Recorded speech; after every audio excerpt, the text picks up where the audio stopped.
My name is Waqas Malook. So first I would like to give my introduction first, and then we will go through the syllabus of economics 1 and 2. And then I will tell you about the course plan that I have devised.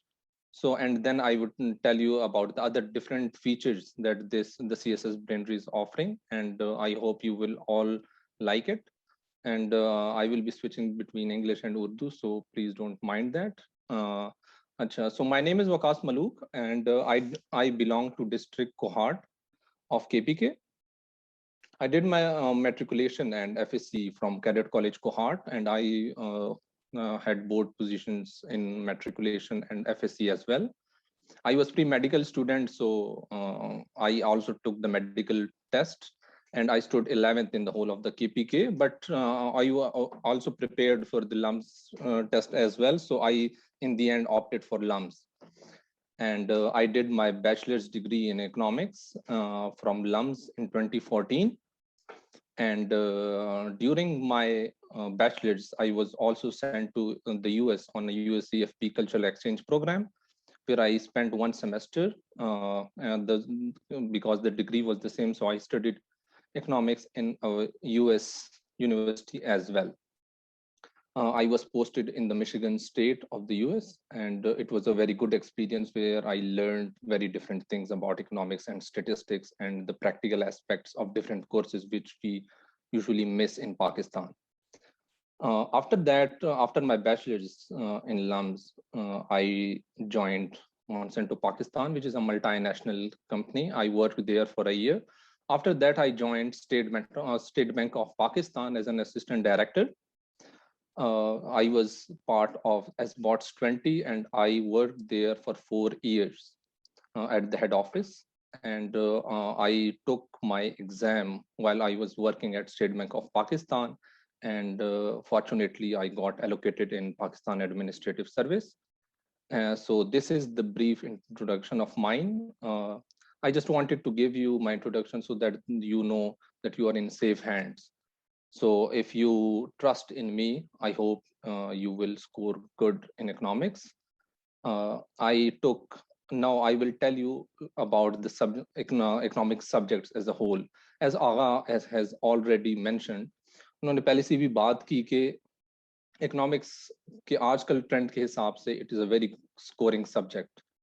If I rate some of the subjects कि वो scoring कितने हैं, तो उसमें हम usually देखते हैं कि अकाउंटिंग का एक ट्रेंड है कि it is very scoring, but there is a negative side to it as well कि यूजुअली ऑल्टरनेट ईयर्स पे या हर दूसरे या तीसरे साल पे अकाउंटिंग हिट हो जाती है, तो ओवरऑल इट मतलब वो उसकी वजह से स्कोर काफी गिर भी जाता है. तो sometimes you score 110 out of 200 and sometimes you score around 150 as well.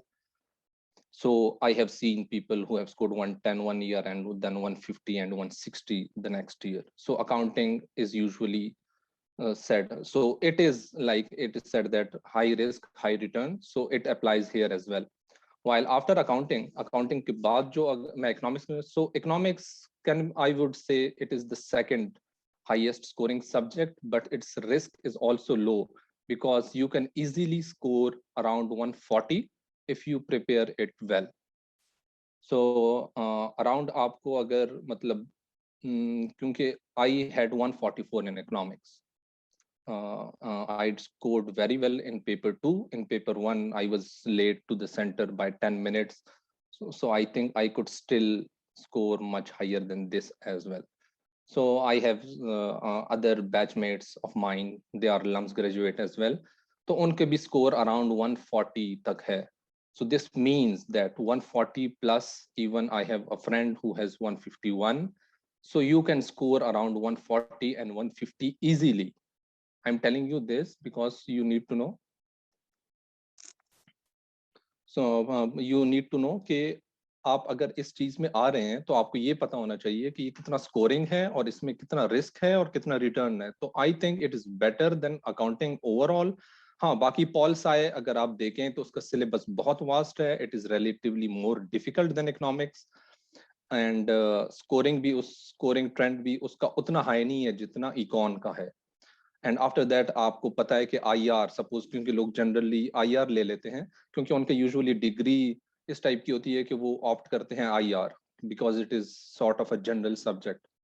But looking at the trend हम देखते हैं कि हम मतलब इन 2019 75 to 80 marks was the average out of 200। तो इकोनॉमिक्स लेके जो मुझे बड़ा फायदा हुआ वो ये हुआ कि अराउंड मतलब जिन्होंने आईआर लिया उनके 70 80 थे, I had 144। I had a lead of around 70 to 80 marks in only one subject. So this is the benefit of taking economics. इसके बाद अब ये मैंने थोड़ी सी एक ब्रीफ इस वजह से इंट्रो किया ताकि आप लोगों को ये डर ना लगे कि इकोनॉमिक्स एक टेक्निकल सब्जेक्ट है और आपको मैं जितना इसको इजी हो सका उससे पढ़ाऊंगा। हाँ, ये मैं अब जरूर कहूंगा कि those who are opting for it should have at least some background of economics. अगर आपका इकोनॉमिक्स की डिग्री है या इकोनॉमिक्स एंड फाइनेंस या उस टाइप की वेरिएंट्स वाली डिग्री है, या इवन अगर आपने बीबीए किया हुआ है, even though it is not that much focused on economics, but still you know about the demand and supply and the basic economics. तो अगर आपने बीबीए किया हुआ है, अगर आपने इकोनॉमिक्स किया हुआ है, या आप थोड़े बिजनेस वाले बाकी आपकी कोई डिग्री है, तो आई वुड रिकमेंड कि आप इकोनॉमिक्स ऑप्ट करें।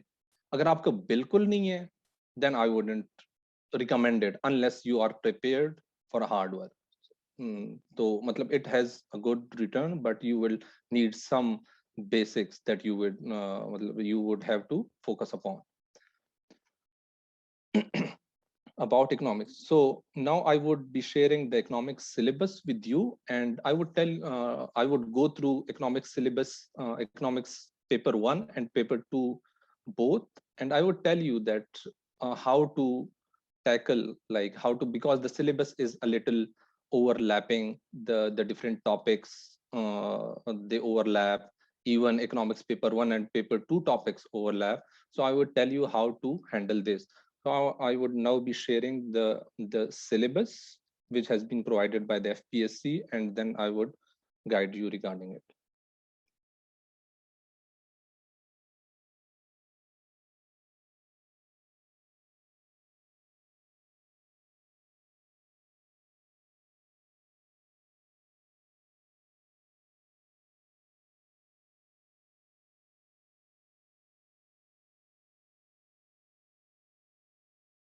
Hopefully all of you can see it. Aga, is it visible? जी जी विजिबल है। Okay. I would recommend all of you to open the economics syllabus if you have the file, or you can just look at this one as well. So इसमें अगर हम देखें तो इसमें paper 1 को काफी मतलब 4-5 चैप्टर्स में डिवाइड किया गया है, इसी तरह पेपर 2 को भी डिवाइड किया गया है। लेकिन इसमें अगर आप देखें कि अगर वैसे काफी डर लगता है बंदे को कि इसमें इतनी ज्यादा चीजें हैं even in micro economics, but if you look at it carefully everything is connected. तो उसमें से आपको अगर एक मेन थीम आता है तो आप बाकी चीजों से इंटरलिंक्ड ही है हर चीज। तो आपको एक बेसिक एक चाहिए इकोनॉमिक्स का बैकग्राउंड, उसके बाद जो है आप कुछ ना कुछ चीजें सेलेक्टिव कर सकते हैं। बट वी क्योंकि सारे एमसीक्यूज वगैरह पूरा सिलेबस ओवरऑल से आते हैं, तो हम कोई चीज इस तरह छोड़ेंगे नहीं, हम हर चीज को टच करेंगे और फोकस करेंगे उन चीजों पे, उन थीम्स पे जो यूजुअली रिपीट होते हैं इन पास्ट पेपर्स। तो इसमें से अब सपोज फर्स्ट अगर हम स्टार्ट करें इस सिलेबस को, तो यू कैन सी कि इसमें हम देखेंगे कि इसमें हम बेसिक स्टार्ट करेंगे कि what is demand, what is supply. तो ये जो बेसिक कॉन्सेप्ट है, फिर उसके बाद जो इलास्टिसिटी का कॉन्सेप्ट है डिमांड और सप्लाई का, और उनमें क्या फर्क है और क्या फैक्टर्स हैं जो उनको इम्पैक्ट करते हैं। तो उस चीज को मतलब माइक्रो इकोनॉमिक्स में बेसिक ये चीजें आएंगी। उसके अलावा जो डिमांड और सप्लाई की वजह से एक जनरल इक्विलिब्रियम आ जाता है, वो वाली चीज, और उसके बाद फिर प्रोड्यूसर इक्विलिब्रियम, प्रोड्यूसर सरप्लस और कंज्यूमर सरप्लस, ये वाली चार सारी चीजें लिंक्ड हैं। तो हम इस चीज को का ओवरव्यू एक आपको इसका सब डिटेल में दिया जाएगा। Then macro economics. Macro economics में क्या है कि आपको एक basic what is macro economics और एक बेसिक इकोनॉमिक जो कॉन्सेप्ट्स हैं मैक्रो इकोनॉमिक्स में, क्योंकि माइक्रो इकोनॉमिक्स इज क्योंकि वो एक माइक्रो लेवल पे होता है, उसमें आप इंडिविजुअल जो कंज्यूमर्स और प्रोड्यूसर्स हैं उनको देखते हैं, और मैक्रो में आप ओवरऑल एक general overview of the economy उस पे देखते हैं एट नेशनल लेवल। तो इसमें क्या होता है, हम नेशनल लेवल पे जीडीपी की सबसे पहले बात करते हैं। तो वो एक नेशनल इनकम है, एक वेल्थ ऑफ अ नेशन है, जो जीडीपी के थ्रू हम उसको मेजर कर रहे होते हैं। तो there are other indicators as well. तो उसमें हम देखेंगे कि व्हाट इज नेशनल इनकम, और फिर उसमें हम जीडीपी और बाकी जो इंडिकेटर्स हैं लाइक जीडीपी पर कैपिटा और इन चीज़ों को देखेंगे, और किस तरह जीडीपी को डिफरेंट अप्रोचेस से कैलकुलेट किया जाता है, like income approach, expenditure approach. तो हम उन चीज़ों को भी देखेंगे, और किस तरह फिर आगे डिफरेंट जो कॉन्सेप्ट्स हैं अनएम्प्लॉयमेंट और इन्फ्लेशन के, और इन्फ्लेशन की टाइप्स क्या हैं, और कौन किस तरह वो ग्राफ बनता है, तो हम उन चीज़ों को भी देखेंगे। Then moving on to the money and banking, since I am from State Bank, मैंने 4 साल उधर काम किया है, तो इस पे काफ़ी मुझे कमांड है। तो इसमें आपको मैं बेसिक बताऊंगा what is the central bank, उसके फंक्शंस क्या हैं, कौन सी चीज़ें हैं, किन कौन सी टूल्स और इंस्ट्रूमेंट्स हैं जिसके थ्रू सेंट्रल बैंक एक पूरे इकोनॉमी, एक फाइनेंशियल सेक्टर को कंट्रोल कर रहा होता है। क्योंकि आपको मैं ये भी बताऊंगा, क्योंकि स्टेट बैंक पूरी मॉनेटरी पॉलिसी को देख रहा होता है और फाइनेंशियल सेक्टर की सुपरविजन करता है। These are the some of the basic functions of a central bank. और साथ में दूसरी साइड पे फाइनेंस मिनिस्ट्री है, वो फिस्कल पॉलिसी को आपको देख रही होती है। तो ये वाला चैप्टर जो है वो ज्यादा ऑन मॉनेटरी पॉलिसी है। तो मैं आपको मॉनेटरी पॉलिसी, उसकी मॉनेटरी पॉलिसी की ट्रांसमिशन कैसी होती है, जो डिफरेंट टूल्स हैं, और इसमें पर डिफरेंट थ्योरीज जो हैं, क्वांटिटी थ्योरी, तो मैं आपको थ्योरीज के साथ इसका पूरा ओवरव्यू दूंगा।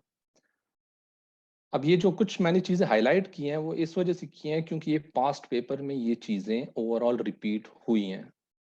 आपको मैं इसके बाद, ये तो मैंने इनका जो दिया हुआ है उसमें से चीजें हाईलाइट की हैं। On the basis of this then I have created my own course plan, जो मैं आपके साथ इसके बाद शेयर करूंगा कि इसको हम कौन कौन से टॉपिक्स को, ताकि हमें ये भी हो कि हर एक टॉपिक लिंक्ड हो, आपको कहीं बीच में कंसेप्चुअल गैप्स भी आपके ना आए, और आप इस चीज को प्रॉपर ग्रास्प करें। क्योंकि कुछ कॉन्सेप्ट्स जो हैं आप सेलेक्टिव स्टडीज में नहीं कर सकते, इस तरह के आप डायरेक्ट कहें कि मैंने ये सवाल बीच में कर लूंगा तो ये हो जाएगा, नहीं। आपको बेसिक्स नहीं आएंगे, थोड़ा सा भी क्वेश्चन वो डिस्टॉर्ट करेंगे, आप कंफ्यूज हो जाएंगे कि ये इसने क्या पूछ लिया। Then moving on to the public finance. Public finance, what is public finance? Public finance में यही है कि ओवरऑल जिस तरह मैंने बात की फिस्कल पॉलिसी की, फिस्कल पॉलिसी में दो चीजें हैं, one is taxes, the other is, one is revenue, the other is expenditure. Revenue क्या है? Taxes and non taxes. तो आपके ये वाली चीजें उसको हम काफी डिटेल से देखेंगे, व्हाट आर द टैक्सेस, और फिर टैक्सेस की टाइप्स, उनके on the basis of their nature, Pakistan के क्या इश्यूज हैं, पाकिस्तान के कॉन्टेक्स्ट में हम हर चीज को देख रहे होंगे। और इसके अलावा जो एक्सपेंडिचर है, और फिर एक्सपेंडिचर में आप अगर सपोज एक्सपेंडिचर आपका बढ़ जाता है, आप डेफिसिट में चले जाते हैं, फिर आप उसको फाइनेंस कैसे करते हैं, कौन सी वेन्यूज हैं, तो हम उन चीजों को भी देख रहे होंगे। Even though the topics here ये थोड़े से इन्होंने मतलब रैंडम लिख लिए हैं, लेकिन मैं आपको बड़े एक अरेंज ऑर्डर वे में सारा करवाऊंगा। इसके अलावा जो इंटरनेशनल ट्रेड है, इसमें मेन जो चीज आती है वो बैलेंस ऑफ पेमेंट, जो रिपीट भी होता है बैलेंस ऑफ पेमेंट। और बैलेंस ऑफ पेमेंट में ही फिर अंदर उसके आ जाता है आपका अकाउंट जो डेफिसिट, जो वर्ड हम सुनते हैं, जो ट्विन डेफिसिट का जो कॉन्सेप्ट है। तो अकाउंट डेफिसिट आपका जो आपका, और उसके अलावा बैलेंस ऑफ पेमेंट में आपका फाइनेंशियल भी आ जाता है, ठीक है। वो दो तीन उसके पार्ट्स हैं। और फिर अकाउंट, जो प्राइमरी अकाउंट डेफिसिट और फिर अकाउंट डेफिसिट, उसके अलावा फिर अंदर उसके आ जाता है ट्रेड डेफिसिट भी। तो ये सारी चीजें इंटरलिंक्ड हैं, तो हम बैलेंस ऑफ पेमेंट को काफी डिटेल्ड में देखेंगे। तो उससे फिर आपको ये आइडिया हो जाएगा कि पाकिस्तान का जो ट्रेड डेफिसिट है या अकाउंट डेफिसिट है और फिर बैलेंस ऑफ पेमेंट की इशू है, किस तरह तीनों लिंक्ड हैं। तो आपको एक चीज की समझ आ गई, आपको तीनों की समझ आ जाएगी। उसके अलावा जो इंटरनेशनल मॉनेटरी सिस्टम की जो एवोल्यूशन है वो भी आपको मैं एक ओवरव्यू दे दूंगा। और जो ट्रेड वाली जो चीज़ें हैं, ट्रेड रिस्ट्रिक्शंस और उससे रिलेटेड जो कॉन्सेप्ट्स हैं वो भी समझा दूँ। उसके अलावा अगर हम इकोनॉमिक डेवलपमेंट पे जाएं, एक जो डेवलपमेंट का कॉन्सेप्ट है, और फिर ह्यूमन डेवलप्ड का जो कॉन्सेप्ट है, जिसको यूजुअली हम सुनते हैं ह्यूमन डेवलपमेंट इंडेक्स का, तो उस चीज़ पे बात होगी। और HDI किस चीज़ से बनता है ओवरऑल, और पाकिस्तान की क्या पोजीशन है उसमें, और किस तरह हम इसको इम्प्रूव कर सकते हैं, इसको हम देखेंगे with respect to education and health. उसमें मुख्तलिफ हम देखेंगे कि ह्यूमन डेवलपमेंट में आपका स्टैंडर्ड ऑफ लिविंग, आपकी हेल्थ और आपका एजुकेशन, ये सारी चीज़ें आ रही होती हैं। तो हम उसको हर एक एस्पेक्ट के हिसाब से देखेंगे कि पाकिस्तान की क्या सिचुएशन है, what can be done, and how to improve our overall HDI index. Okay, now और उसके साथ जो रिलेटेड कॉन्सेप्ट्स हैं डेवलपमेंट के, जिसमें इनकम डिस्ट्रीब्यूशन आपकी आ जाती है, जो इनकम इनइक्वालिटी जैसे कहते हैं, और पावर्टी आ जाती है, तो इस पे भी आपको अलग से लेक्चर दिया जाएगा। ये कुछ कॉन्सेप्ट्स हैं, ये पेपर 2 में भी रिपीट होंगे आए, ठीक है। तो ये वाली चीजें हम एक बार करेंगे तो ये पेपर 1 में भी हो जाएगा, आपकी सारी थ्योरी हो जाएगी, और फिर पाकिस्तान के व्यू में हम करेंगे, क्योंकि पेपर 2 इज बेस्ड कि वो है ही पाकिस्तान के बारे में। तो आपको ऊपर के कॉन्सेप्ट्स भी जरूरी हैं और आपको नीचे के पाकिस्तान का ओवरव्यू भी जरूरी है। पेपर 2 में अगर हम जाएं तो उसमें वही दोबारा डेवलपमेंट वाली ही बात है। उसमें एक एक्स्ट्रा जो चीज है वो ये है कि अंडर डेवलप्ड कंट्रीज जो हैं उनके क्या करेक्टरिस्टिक्स हैं, और वही दोबारा आ गया कि पावर्टी मैं एक ही बार करवाऊंगा, उसमें एब्सोल्यूट और रिलेटिव पावर्टी हर चीज उसमें इंक्लूडेड होगी। तो ये वाली जो चीज है वो पिछले चैप्टर जो पेपर 1 का आखिरी चैप्टर है उसके साथ ओवरलैप कर रही है। इसके अलावा जो प्लानिंग एक्सपीरियंस है, इसमें अकबर जैदी की जो बुक है, it is a very good source for that. तो आपको मैं इसको एक अच्छा उसी बुक से प्रॉपर एक ब्रीफ ओवरव्यू सारा दे दूंगा decade wise, so you will know all about it. उसके बाद जो उसी में ही फिर डिटेल में एग्रीकल्चर भी आ जाता है, उसमें फिर इंडस्ट्रियल भी चीज आ जाती है, और बीच में उसके ग्रीन रेवोल्यूशन भी है 1960s का, तो वो हर चीज इसमें कवर हो जाएगी। और साथ में जो इसके बाद इंडस्ट्रियल डेवलपमेंट है वो उसी ही चीज का पार्ट है कि आपकी ओवरऑल अगर आपको पूरा पता होगा कि 47 से अभी तक हुआ क्या है, तो आप उसमें एग्री वाली चीजें भी आइडेंटिफाई कर सकते हैं, इंडस्ट्रियल भी कर सकते हैं, और क्या हमारी ओवरऑल पॉलिसीज रही हैं regarding trade, import substitution, export led growth. तो ये मुख्तलिफ इस चीज की भी हम इसको डिस्कस करेंगे। इसके बाद जो चीज आती है वो दोबारा बैलेंस ऑफ पेमेंट वाली चीज आ गई है, चैप्टर नंबर 5 में, role of foreign trade and aid in economic development. इसमें दोबारा वही टर्म्स ऑफ ट्रेड वाली चीज आ गई, बैलेंस ऑफ पेमेंट वाली चीज आ गई। तो ये आपको ओवरव्यू, क्योंकि ऊपर भी मैंने जिक्र किया कि हमने डिटेल में करना है ओवरऑल उसकी पूरा बैलेंस ऑफ पेमेंट होता क्या है, उसके पार्ट्स क्या है, फिर हम पाकिस्तान के हिसाब से भी उसको कर लेंगे। So these are all overlapping topics. इसके अलावा इसके बाद ये है कि इसमें रिमिटेंसेस वाला भी टॉपिक हम कवर करेंगे, और जो पाकिस्तान की जो प्राइवेटाइजेशन और नेशनलाइजेशन की जो हिस्ट्री है वो भी आपकी इकोनॉमिक प्लानिंग की जो हिस्ट्री है उसमें आ जाएगा। लेकिन इसको हम प्रॉपर्ली प्राइवेटाइजेशन को फोकस करेंगे यूजुअली, क्योंकि प्राइवेटाइजेशन वाला क्वेश्चन आ जाता है पेपर्स में। इसके अलावा जो इस इंटरेस्ट फ्री बैंकिंग है, जो इस्लामिक बैंकिंग है पाकिस्तान में, उसकी एक हिस्टोरिकल आपको ओवरव्यू दिया जाएगा। इसके अलावा जो क्वेश्चन आते हैं, अब नीचे दोबारा बैलेंस ऑफ पेमेंट वाली चीज आ गई है, तीसरी बार आ गया है ये, क्योंकि काफी इंपॉर्टेंट भी है। इसके अलावा जो even though one of the topic is काफी much outdated like the energy crisis जो मैंने हाईलाइट किया हुआ है, लेकिन ये फिर भी पेपर में आ जाता है। सो आई वुड तो इसमें काफी, अब देखें major issues in Pakistan economy, तो एनर्जी क्राइसिस मैं करवा दूंगा, इनकम इनइक्वालिटी मैंने पहले बात की कि ये हम वैसे ही कवर कर रहे होंगे, इनकम इनइक्वालिटी, पावर्टी, इन्फ्लेशन की मैंने शुरू में बात की कि उसकी टाइप्स वगैरह, पाकिस्तान की क्या सिचुएशन है, फिस्कल और ट्रेड डेफिसिट मैंने पहले से बात कर ली, इस तरह बैलेंस ऑफ पेमेंट की मैंने बात कर ली। तो ये सारी चीजें आपकी कवर होंगी, तो आप इस चीज की तो बिल्कुल टेंशन ना लें।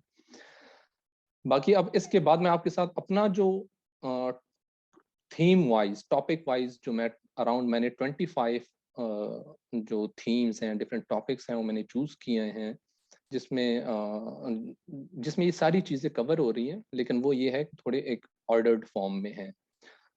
जिस तरह मैंने अभी जबानी भी बताया, वो चीज़ मैंने एक डॉक्यूमेंट में भी सारी राइट डाउन कर ली है।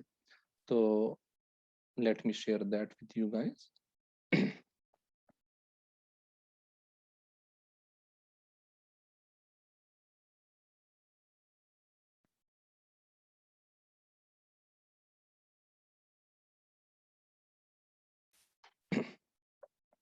I hope it is visible.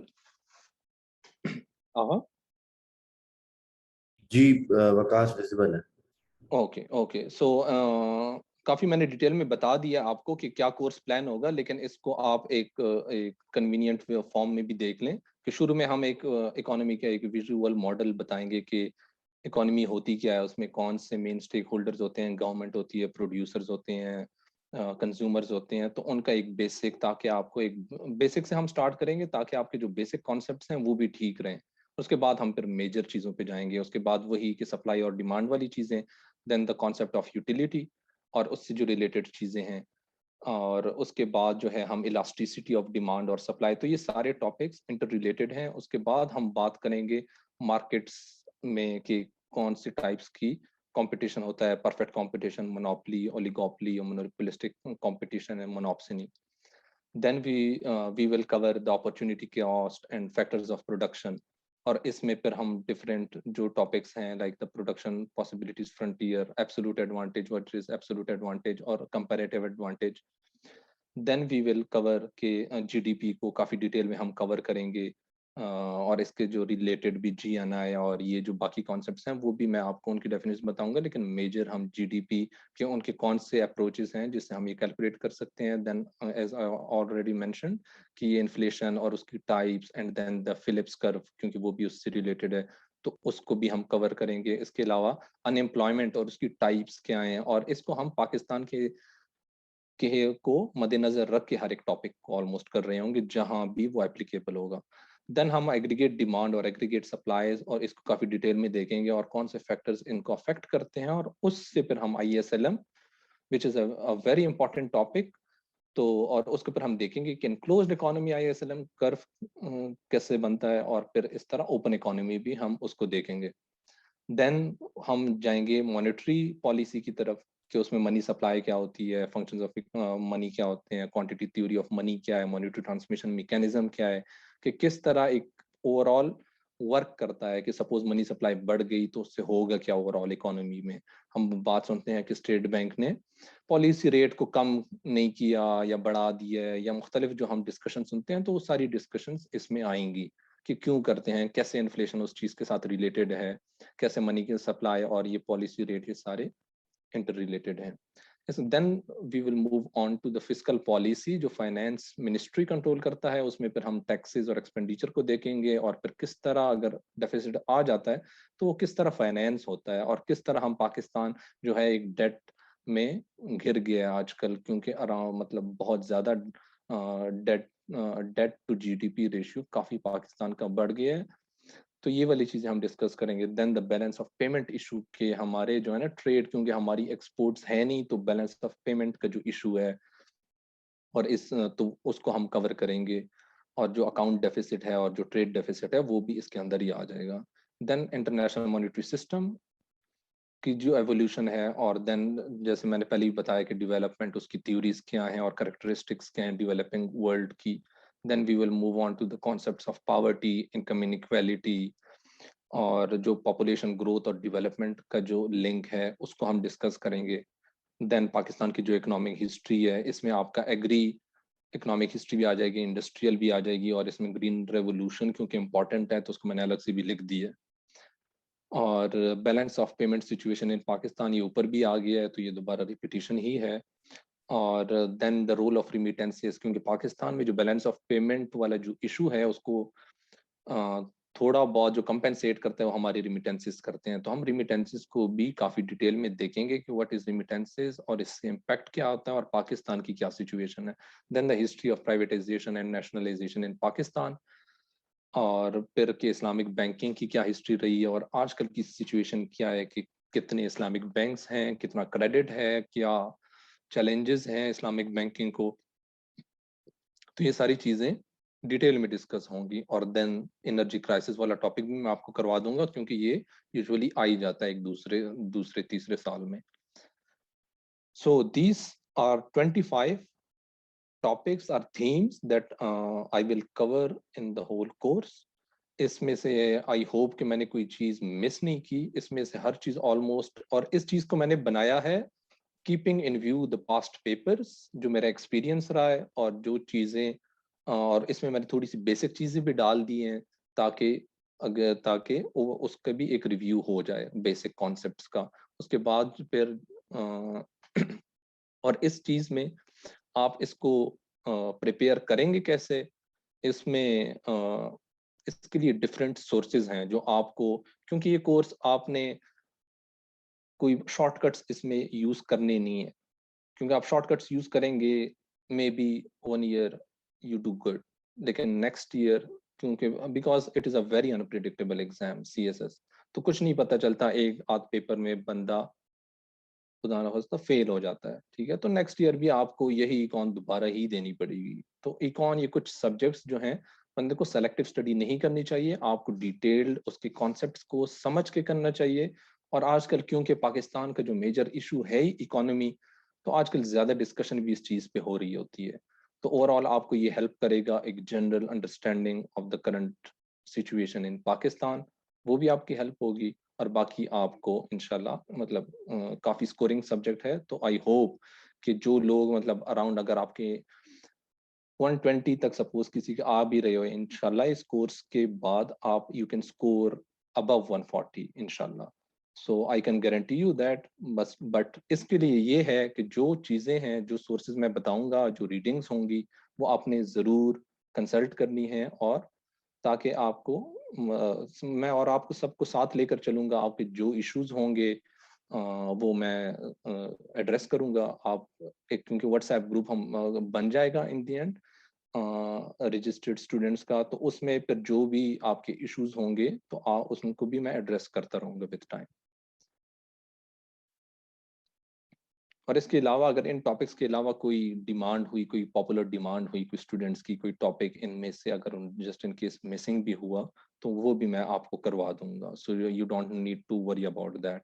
इसके अलावा इसके बाद हम आते हैं सोर्सेज, कि आपने क्या क्या सोर्सेज। जो मैनकी की बुक्स हैं दो, एक है माइक्रो इकोनॉमिक्स और उसकी एक है मैक्रो इकोनॉमिक्स। तो आपका जो बल्क ऑफ द सिलेबस है वो इन दो में कवर होगा। जो थ्योरी है, मेन जो कॉन्सेप्ट्स हैं, वो आपके इसमें से कवर होंगे। जो पेपर 2 है, जो डेवलपमेंट इकोनॉमिक्स पे है, तो उसमें आपने टुडारो की बुक को ज़्यादा कंसल्ट करना है, क्योंकि इसमें जो डेवलपमेंटल इकोनॉमिक्स है, तो वो सारा ये कवर करेगा। इसके अलावा जो ओवरऑल पाकिस्तान का जो हिस्टोरिकल ओवरव्यू है, और जो ओवरऑल जो पाकिस्तान की सिचुएशन रही है थ्रू आउट टिल 1947 से लेकर अभी तक, तो वो आपको issues in Pakistan economy bye Syed Akbar Zaidi से मिलेंगे। तो ये कुछ मेजर बुक्स हैं जो आपने ज़रूर कंसल्ट करनी है, क्योंकि इसके बगैर आपके कंसेप्चुअल गैप्स आएंगे और वो फिर पेपर में अक्सर फिर बंदा कंफ्यूज हो जाता है। एंड क्योंकि इकोनॉमिक्स है भी थोड़ा सा एक टेक्निकल सब्जेक्ट, तो जब तक आपको कॉन्सेप्ट नहीं पता होगा, आप गलत डेफिनेशन लिख के आएंगे, यू वोंट स्कोर गुड। बाकी जो जनरल सब्जेक्ट्स हैं उसमें तो आप कुछ भी जनरल स्टेटमेंट्स लिख देते हैं, they work. But in economics अगर आपने डेफिनेशन ही गलत कर दी, सपोज प्रोग्रेसिव टैक्सेशन आ गया और रिग्रेसिव आ गया, और आपको थोड़ी सी क्लैरिटी नहीं है इन डेफिनेशन, तो आपको मार्क्स भी नहीं मिलेंगे। लेकिन हाँ, आपने ठीक कर दिया तो आपको फुल मार्क्स मिलेंगे। So that's an advantage. इसके अलावा ये कुछ बुक्स हैं। इसके बुक्स के अलावा आपने जो चीज़ें कंसल्ट करनी है वो ये हैं कि आपने इकोनॉमिक सर्वे ऑफ पाकिस्तान जो अब जो लेटेस्ट है वो आपने रीड करना है। इसके अलावा जो एनुअल रिपोर्ट है स्टेट बैंक की, वो आपने देखनी है। वो आई होप अक्टूबर में नेक्स्ट ईयर वाली आ जाएगी। इसके अलावा अभी उनकी अपडेटेड क्वार्टरली इकोनॉमिक रिव्यूज होंगे तो उसमें अपडेटेड होगी, लेकिन उनकी एनुअल अराउंड अक्टूबर आएगी। इसके अलावा आप फॉर जनरल जो भी आपके रेलेवेंट, सपोज आपको थोड़ा सा चाहिए कि आपको एक फेमिलियर रहना चाहते हैं कि क्या हो रहा है, तो उसमें स्टेट बैंक की वेबसाइट पे आपको वीकली इकोनॉमिक लेटर्स भी मिल जाएंगे। तो उसमें जो भी रेलेवेंट चीज़ें होती हैं आप उसको देख लें। बाकी जो रिडंडेंट चीज़ें हैं, रेलेवेंट चीज़ें हैं, उनको ना देखें, लेकिन फिर भी एक नज़र अगर आप वीकली इनको भी देखते रहें। So these are some of the good sources which will help you. और इसके बाद जो आपने क्या करना है कि क्योंकि जनरल डिस्कशन चल रही होती है, मुख्तलिफ गवर्नमेंट की पॉलिसीज और एक्शंस और स्टेप्स गवर्नमेंट लेती रहती है फॉर द पुअर और इकोनॉमी के, तो उसमें आप और उस पर डिस्कशंस भी हो रही होती हैं। तो उसमें आपने खुरम हुसैन और अकबर जैदी और साकिब शिरानी, ये कुछ मेजर हैं, जो मेजर ऑथर्स हैं जो डॉन में लिखते हैं, तो आपने इनको भी, उनके आर्टिकल्स जो भी आते रहते हैं, ये इनको आपने रीड करते रहना है साथ साथ। इसके अलावा जो बिजनेस एंड फाइनेंस सेक्शन है डॉन का, उसको भी आप रीड करते रहें। सो ये कुछ सोर्सेज हैं जो आपको हेल्प करेगी इन द प्रिपरेशन। लेकिन हाँ, आप हमारे साथ रहेंगे तो इन चीज़ों की, एक तो आपने इन चीज़ों को पढ़ना भी है, लेकिन I will help you in understanding all of these concepts. और साथ में जो आपके लेक्चर्स होंगे उसमें टॉपिक वाइज आपको सारी चीज़ें मिलेंगी, आपको सारी जो थ्योरी है वो भी मिलेगी, और जो अपडेटेड स्टेटिस्टिक्स हैं पाकिस्तान के आपको वो भी मिलेंगे। तो तो so you guys won't have any issue in preparation of this subject. At the end of the course, I would be conducting a mock exam ताकि मुझे आइडिया हो कि आप लोगों की प्रोग्रेस कितनी हुई है, और आप लोगों की प्रोग्रेस की उसके अलावा फिर मुझे ये भी आइडिया हो जाएगा कि आप लोग ओवरऑल पेपर अटेम्प्ट कैसे कर रहे हैं। तो ओवरऑल फिर मैं हर एक को इंडिविजुअल रिव्यू दूंगा और किस तरह हर एक क्वेश्चन को इम्प्रूव किया जा सकता है, फिर मैं हर एक को वो भी समझाऊंगा।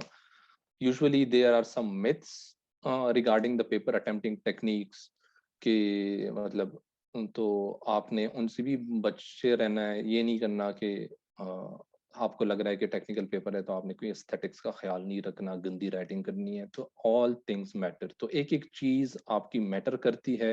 आपकी प्रिपरेशन, आप अच्छा लिखें, आप प्यारा लिखें, आप उसको डिफरेंट मार्कर्स यूज करें, ब्लू एंड ब्लैक। तो इन चीजों से क्या होता है कि आपने चेकर को भी थोड़ा एंटाइज करना है। इसके अलावा आपने पेपर अटेम्प्टिंग टेक्निक्स में अपने फ्लो चार्ट्स यूज करने हैं। अगर आपसे हो सकता है तो आप आउटलाइन भी बना दें। These are some of the, मतलब ये कुछ चीजें हैं जो आप ऐड कर सकते हैं। बाकी जो इंडिकेटर्स हैं, जो आपके जो करंट इंडिकेटर्स हैं पाकिस्तान के, वो आपको सारे याद होने चाहिए। वही आपको हेल्प आउट करेंगे इन एवरी टॉपिक, क्योंकि आपने जनरल डिस्कशन भी करनी है हर टॉपिक पे और एक पाकिस्तान के हिसाब से भी करनी है। तो ये कुछ चीज़ें हैं, और आपने एग्जांपल्स भी देनी है। जो डिफरेंट कॉन्सेप्ट्स हैं उसमें आपने एग्जांपल्स कोट करनी है, वो आपको अच्छा स्कोर करवाएंगे। बाकी आपने फोकस करना है ऑन एमसीक्यूज एज वेल। लेकिन क्योंकि हम पूरा वो इंशाल्लाह आपका पूरा कोर्स कवर हो जाएगा, तो एमसीक्यूज आते ही उधर से हैं। लेकिन just to be on safe side, बंदा अगर पास्ट पेपर्स के एमसीक्यूज भी उठा ले और उनको कर ले, तो I think that's a good thing. वो आपको मतलब ऐड ही करेगा आपके स्कोर में, ना कि वो कोई कम करेगा। So these are some of the general paper attempting techniques. लेकिन हाँ, इसको मैं काफ़ी डिटेल में भी आगे कोर्स में बताता रहूंगा कि आपने हर एक सवाल को करना कैसे है, हर एक टॉपिक को कैसे हैंडल करना है। और बाकी जो हमारे सेशंस होंगे वो काफ़ी इंटरेक्टिव होंगे। मैं आपसे बीच में सवाल करता रहूंगा और आपसे पूछता रहूंगा, ताकि आपकी अंडरस्टैंडिंग डेवलप होती रही। आपको जहाँ इश्यूज होंगे वो मैं एड्रेस करूंगा, तो आपको कोई उस टाइप का कोई इशू नहीं होगा। इसके अलावा जो आपकी बाकी जो पेपर्स हैं, I can also help you in that. Suppose I am a business graduate, तो जो बिजनेस, क्योंकि आप लोग भी क्योंकि सेम ऑलमोस्ट बैकग्राउंड से होंगे, तो I can help you in the subject selection as well. तो और जनरल बाकी सब्जेक्ट्स कौन से लेने हैं, और किसका स्कोरिंग ट्रेंड अच्छा है, किसका बुरा है, और किन चीज़ों को देखना चाहिए सब्जेक्ट सिलेक्शन के लिए। तो इंशाल्लाह आपको जनरल गाइडेंस भी मिलती रहेगी बाकी सब्जेक्ट्स के हिसाब से भी, जिधर भी मैं आपकी हेल्प कर सकता हूँ, जितनी भी मेरी अंडरस्टैंडिंग और नॉलेज हुई। बाकी आई थिंक जितने भी आपके क्वेश्चंस होंगे ड्यूरिंग द लेक्चर्स, वो फिर जो है आप साथ में वो मैं एड्रेस करता रहूँगा in at the end of the lecture. And now I would like to invite Agha के आगे जो है, जी अगर किसी स्टूडेंट्स के बीच में अगर किसी के हैं कोई इश्यूज, तो जी जी जी मैं काइंडली। बताता हाँ। हूँ। मैं फॉर इंस्टेंस यहाँ पे कुछ क्वेश्चंस, कुछ स्टूडेंट्स ने क्वेश्चंस किए। मैं बाकी को भी बोलूंगा कि आप क्वेश्चंस कर सकते हैं। फॉर एग्जांपल सर मारिया पूछ रही है, सर जिसने पार्ट वन अच्छा पढ़ा है और पार्ट वन बिल्कुल नहीं पढ़ा, तो क्या वो ये सब्जेक्ट ऑप्ट कर सकता है? अच्छा, जिसने पार्ट वन बिल्कुल नहीं पढ़ा हुआ। पार्ट टू पार्ट बिल्कुल नहीं पढ़ा। पार्ट टू का तो इतनी इशू नहीं है। पार्ट वन अगर आपने पढ़ा हुआ है, क्योंकि मेन जो इकोनॉमिक्स के कॉन्सेप्ट्स हैं वो कवर हो रहे हैं पेपर वन में। पेपर टू वाली चीज तो मैं ही कवर करवाऊंगा, क्योंकि उसमें आपको जो भी करंट सिचुएशन है पाकिस्तान की, उसकी इकोनॉमी की, जो बेसिक जो ओवरऑल पाकिस्तान पे बेस्ड जो सारी डिस्कशन है वो सारी कवर होगी। तो पेपर टू इज जनरली मतलब रिगार्डेड इजी, क्योंकि मेरे खुद पेपर टू में 86 मार्क्स हैं। ठीक है। तो अ, हाँ ठीक। तो तो वो वकास वाली चीज, हाँ, तो ये ले सकते हैं। पेपर टू का इशू नहीं है। पेपर वन जिसको नहीं आता, अगर सपोज जिसको डिमांड और सप्लाई का ही आइडिया नहीं है, और सपोज मतलब जो बिल्कुल डिफरेंट बैकग्राउंड से आ रहा है, आई wouldn't recommend economics for them. लेकिन बाकी अगर किसी को पेपर वन आता है, पेपर टू इज रिलेटिवली वो फिर इजी हो जाता है, क्योंकि मुश्किल पेपर वन है। ठीक है। रिमशा पूछ रही हैं सर कि मेरा बैकग्राउंड जो है वो बोल रही है कि मैथ्स का है, मैंने मास्टर्स किया हुआ है मैथ में, but I know the basic terminology, so is it suitable for me to opt that subject और नॉट? अच्छा, मैथ किया हुआ है अगर, क्योंकि ओवरऑल मैथ को अच्छा नहीं समझा जाता, वो अगर मैथ के लिए ऑप्ट नहीं कर सकती, अगर उनको बेसिक कॉन्सेप्ट्स आते हैं, मतलब डिमांड सप्लाई का आइडिया है, ये बेसिक चीजें पता हैं उनको, तो आई डोंट थिंक कि she would have an issue. लेकिन अब आई डोंट नो उनकी उनको किस एक्सटेंट तक चीजों का आइडिया है, तो वो उनसे फिर इंडिविजुअली पूछना पड़ेगा। उनको ठीक एटलीस्ट है। ये पता हो कि डिमांड सप्लाई क्या है, मार्केट क्या होती है, और थोड़ा सा जो है ना ये, क्योंकि वरना फिर थोड़ी सी एक्स्ट्रा मेहनत करनी पड़ेगी, दैट्स द इशू। बाकी कोई इशू नहीं है, मतलब वो मेहनत करें, अगर वो इस चीज पे ज्यादा मेहनत करें, I think it's a better option than IR और बाकी जो सब्जेक्ट्स हैं, क्योंकि आपको रिटर्न मिलेगा इन दी एंड।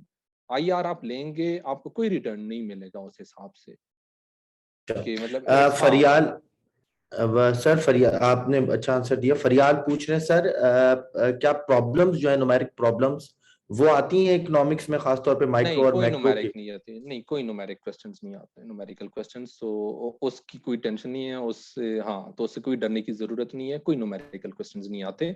आपको बेसिक, छोटे मतलब बहुत बेसिक लेवल पे आपको एमसीक्यूज में इतना पता होना चाहिए कि ग्राफ कैसे शिफ्ट करेगा, इससे ज्यादा कोई डिटेल्ड में न्यूमेरिक्स नहीं आते।